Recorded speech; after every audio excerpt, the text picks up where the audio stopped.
Man, late January, early February, MEAC basketball, two great teams with historic tradition. Um, that's a really tough team. That's a really good team.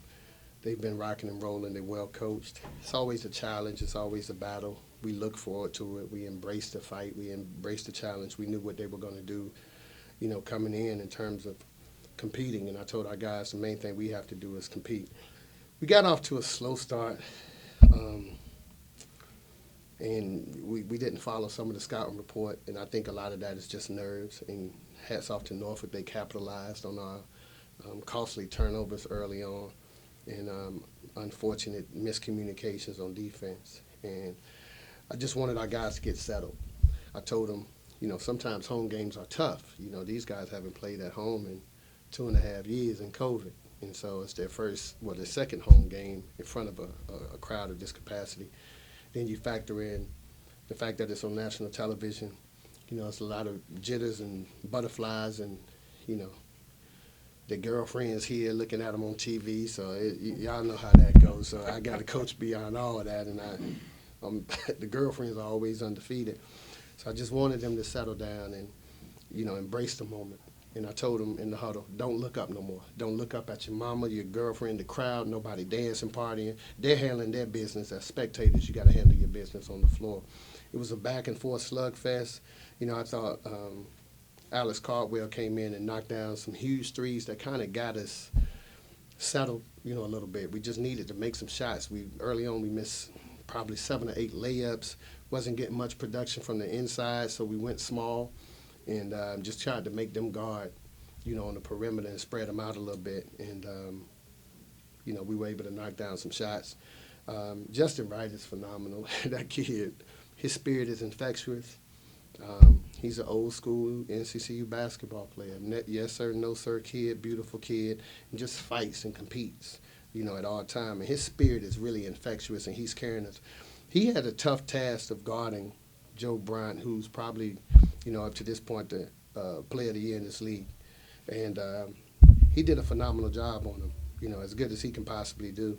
And he caused problems for them on the offensive end of the floor as well. So I'm proud of that kid.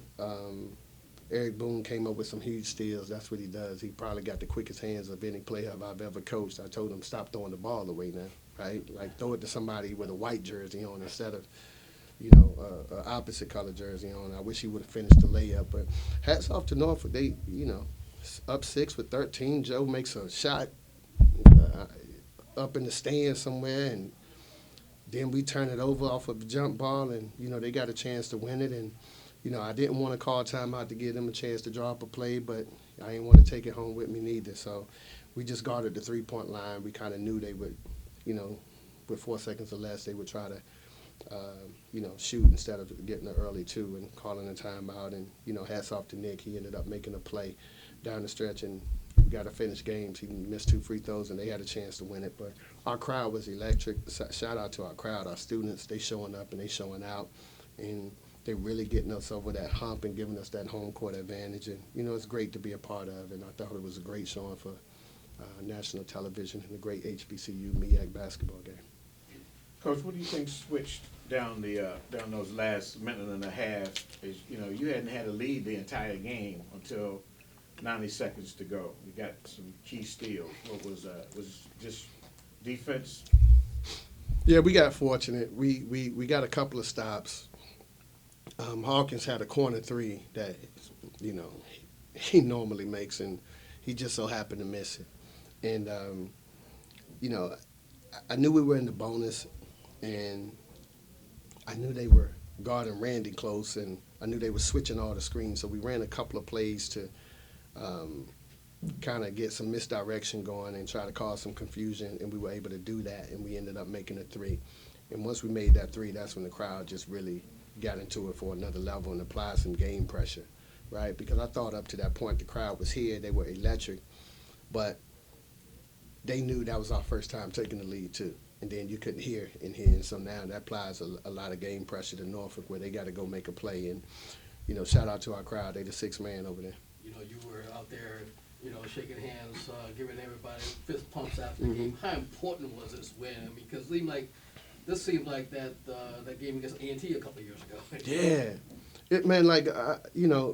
being a former player here, I know the spirit of this place, right? It's a very special spirit in this building, and as a player, when the opposing teams came in here, they felt that. As a coach, when the opposing teams came in here, they felt that. I think there was a time where we were 39 consecutive home games or something like that. And a lot of that is, we had some good players and a good staff, but we had some great crowd support too. There, it was a group over there. They called themselves the Moton Maniacs, and with COVID, I ain't had a chance to interact with the Moton Maniacs. I miss them, right? I used to buy them pizzas and buy them shirts and say, y'all come sit in this section, and y'all, it was kind of like the equivalent of the Cameron Crazies, right? And COVID just messed up everything. I can't even interact with them no more. I used to take my golf cart, and I always ride through campus on Tuesdays and Thursdays and pick up kids and take them to class and, drop them off just to let them know, look, we need you, and we're not just this basketball team that's isolated. We love everything about you, and we need your support. And so I haven't had the opportunity to do that, so I just felt the need to go over there and fist pump them because they were letting some of the Norfolk guys have it pretty good. Right? So I said, thank you. We need that. If I can fit you on this bus, y'all need to come with us too, everywhere we go. So I'm grateful for all of our students and the fans that came out and supported. I feel like we start off to a slow start. I feel like we didn't really come back engaged how we were supposed to after losing that Howard game by a buzzer beater. But I feel like the second half, after that talk we had with the coach, we came back with that grit that we needed to win and that toughness. That fueled us a lot tonight. We came angry tonight. Like, we was angry about that loss. We worked too hard back in that game to lose by a buzzer beater. So we carried it over, talked about it all night in the apartments as teammates, talked about it in practice this morning, and it just carried over and affected us positively. The key was shout out to our fans, the NCCU fans. They got very loud. I feel like they gave us an energy boost. And then shout out to Coach Moton with his defensive plays. I feel like our defense really won us that game, our defense. I really attribute that to, the days I put in the gym with Coach Nigel. I stay in, come in early in the morning, shoot after practice, sometimes come back in at night with my manager, Shakir. Was a lot of hours of working and locking in for the season. The last 90 seconds was a blur. My teammate, Eric Boone, got 2 good steals at the end of the game that really shifted it. It was just a blur. But when the game ended, my heart started to just fill with joy. My teammates was happy, and I had to just talk to the crowd because I said how happy they were that we won after they seen us drop the Howard game. Justin, you talk about the things on the walls in the locker room. I know one of the big mottos, of course, is family. Today you got to meet 2 of the guys that have their photos on the walls, Pat Cole and John Guerra coming back. What was it like getting a chance to speak with them today? It was great speaking to them. Every time Coach Moton have players from his past come back, they always giving me knowledge that I can use for the next game or the next practice or even the next day I wake up. So, that's just big for me, being able to talk to them, getting good words from them, encouragement, letting them know my right and wrongs, them just helping me be a better player in person. One more game at home left for this Eagle team, Coppin State coming up. How do you feel going forward? I feel like this game, we just got to come back and prove to ourselves that we just can't dwell on this success too much. We got to push on to the next game. Success lasts 24 hours. So after this one, we got the next Coppin State, and we just got to come in with grit and show them what NCCU basketball is about.